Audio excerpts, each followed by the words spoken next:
সেদিন 23 ফেব্রুয়ারি 2001 ভোর 6টা আমি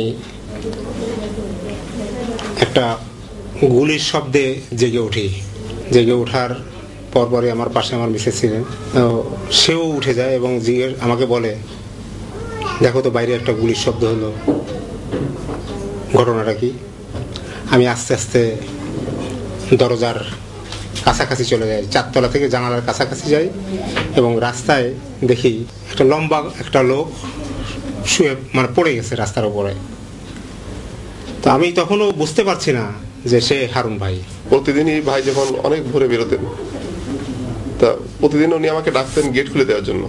গেটের চাবিটা আমার কাছে থাকতো, তো গেটের চাবিটা থাকলে ওই দিন আর উনি আমাকে ডাকেন না। আমার রুম থেকে উনি চাবি নিয়ে ওনার 2জন ছেলে ছিল সঙ্গে, কর্মচারী, তাদেরকে সঙ্গে নিয়ে বেরিয়ে গেছিলেন। আমি ঘুমাইছিলাম, হঠাৎ গুলির শব্দ টের পেয়ে আমার ঘুম ভাঙলো। ভাবি তখন পাশ থেকে চিৎকার করছে, কামরু তোমার ভাইকে বোধহয় গুলি করছে কেউ। গুলির পরপরই তারা একটা বোমা ফাটায় এবং বোমার ধোঁয়াটা যখন একটু সরে যায় তখন দেখি আরেকটি ছেলে একটি খাকি রঙের চাদর গায়ে, একটি লুঙ্গি পরা ছিল, খালি পায়ে। সে আস্তে আস্তে গুড়ি মেরে মেরে ডেড বডিটার কাছে চলে যায়। চাদরের নিচে থেকে একটা বন্দুক বের করে আবার একটা গুলি করে তার ঘাড়ের উপর দিয়ে পাড়া দিয়ে সেও, ওটা হচ্ছে পূর্ব দিকের রাস্তা দিয়ে যাচ্ছে এবং বলছে ধর ধর ধর ধর। আমি এটুকু দেখতে পেরেছি। এবং যে ছেলেটা দ্বিতীয়বার গুলি করেছিল সে উপরের দিকে তাকায় পড়ে এবং আমার সাথে তার একটা আই কন্টাক্ট হয়ে যায়।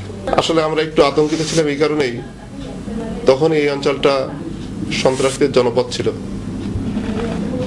বিশেষ করে একটি রাজনৈতিক গোষ্ঠীর ছত্রছায়ায় সন্ত্রাসটা দিন দিন আরো বৃদ্ধি পেয়েছিল এবং যারা সন্ত্রাসী করত পরবর্তীতে জনশ্রুতিতে যাদের নাম এসেছে তাদের ম্যাক্সিমামই ওই রাজনৈতিক দলের নেতৃবৃন্দ ছিল। অনেক সময় অনেকেই এই সন্ত্রাসীদের সঙ্গে, এবং তাদের দ্বারা এই সন্ত্রাসী ঘটেছে, এটা আমার বিশ্বাস।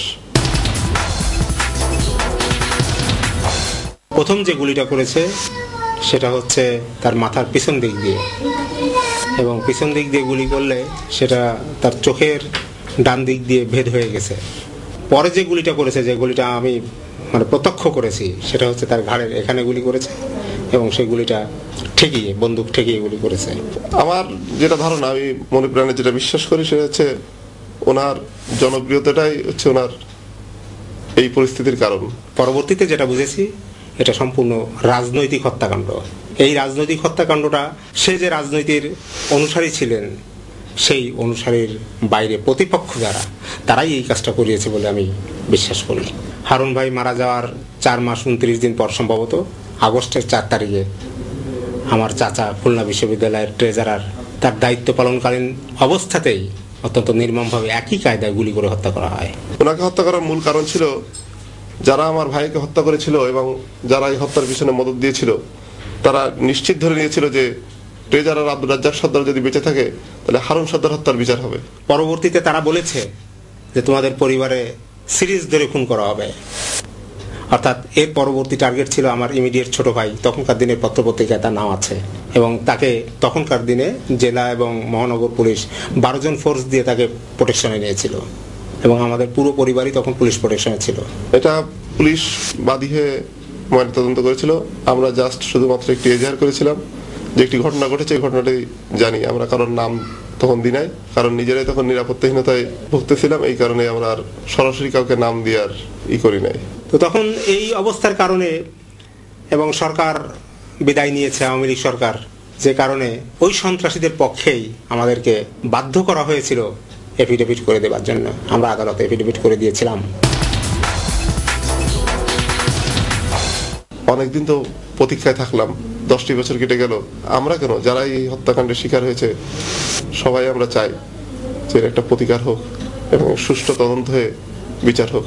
তখন সরকার পরিবর্তন হওয়ার কারণে ওই মামলাগুলো ফ্রিজ হয়ে গেছে এবং তাই হয়, যত বিলম্ব হয় বিচারের বাণী তত নিভৃতে কাঁদে। জাস্টিস ডিলেড, জাস্টিস ডিলেড, তাই না? অনেক দিন গত হয়ে গেছে। বিচার তো আমরা চাই, আমরা বিচার চাই, কিন্তু সেই বিচারের ভার কে নেবে, দায়িত্ব কে নেবে?